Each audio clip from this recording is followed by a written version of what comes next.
So you just saw the brawl, the hard foul, the benches clearing, the ejections, and if you believe the headlines, that's the whole story. The WNBA fined Sophie Cunningham $400 for that foul, and everyone moved on.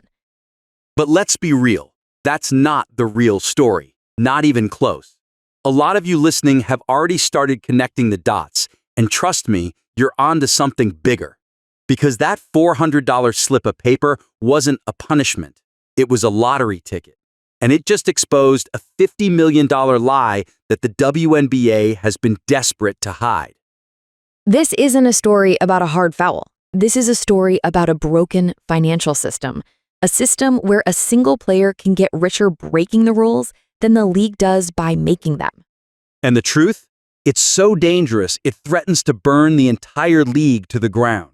So buckle up. Today, we're following the money trail. And if you respect the hustle of exposing the truth, show us we're on the right track. Hit that follow button and leave a review. It helps us stay in the fight and keep digging. All right, to understand the lie, first you've got to understand the bet. Let's set the scene. It's June 17th, 2025. The Indiana Fever are blowing out the Connecticut Sun, up 88-71 in the final minute. The game is basically over, but that's when the real drama started. Sun guard J.C. Sheldon, a longtime rival of Caitlin Clark from back in their college days, pokes Clark in the eye. Then, in the scrum that follows, another Sun guard, Marina Mabrey, shoves Clark to the floor. Officials hand out technicals and a flagrant one to Sheldon. But here's the thing. Mabrey stays in the game. For the Fever and for Sophie Cunningham, a line has been crossed. The refs had lost control. Insiders call it a vacuum of authority. And with 46 seconds left, Cunningham decided to fill it. She delivers a hard, intentional foul on J.C. Sheldon, literally wrapping her up and dragging her to the ground. It's retaliation, pure and simple.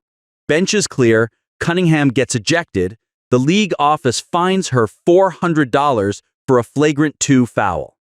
Now, here's where it gets wild. That $400 bet triggered the single greatest payday in WNBA history. Seriously, in the 48 hours after that game, Sophie Cunningham's personal brand exploded. Her TikTok following jumps from around 400,000 to 1.2 million. Her Instagram up by 350,000. Her number 8 Fever jersey completely sold out on Fanatics. And get this, a marketing agency estimates that acquiring that many followers for a regular brand would cost over $1 million.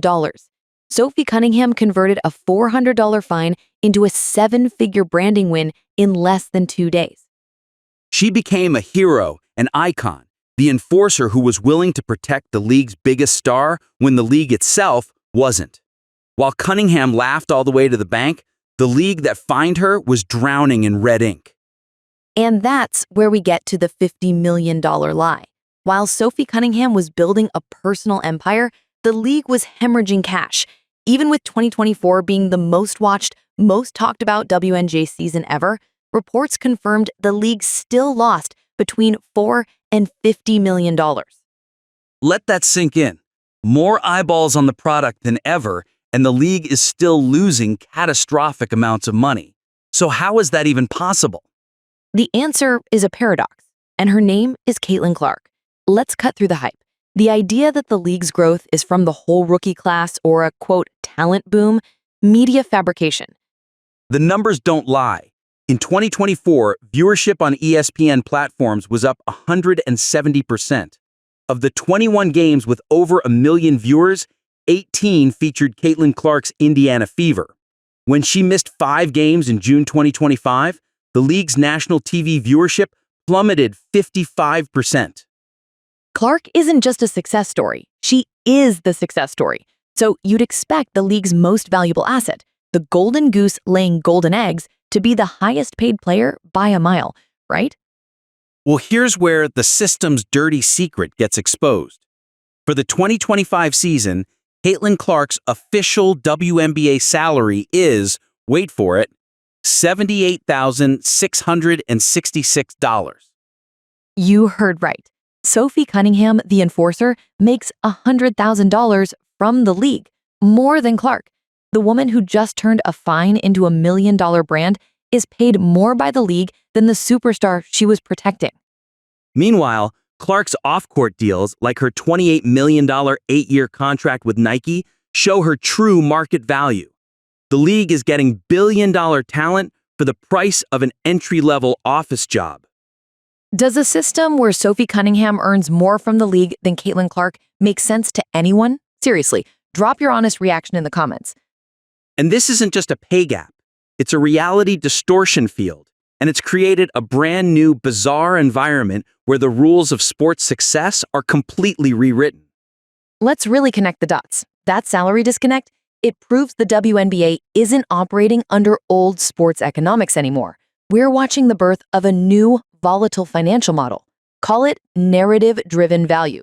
In this new world, a player's marketability isn't tied to their stats. It's about their role in the Caitlin Clark cinematic universe. Proximity to the main character, Clark, and participating in her story, whether as hero, villain, or protector, is now the fastest way to build a brand and get paid. Sophie Cunningham is the ultimate case study. On the court in 2025, she's a solid role player, about 5 points, 4 rebounds a game. Not superstar numbers, but her value isn't measured in points anymore. By performing one highly visible act of enforcement, her brand was recalculated in real time. Suddenly, her gritty play style and spicy Sophie nickname weren't just character traits, they were assets. Even her background, a black belt in Taekwondo at the age of 6, was weaponized by the media to reinforce her enforcer persona.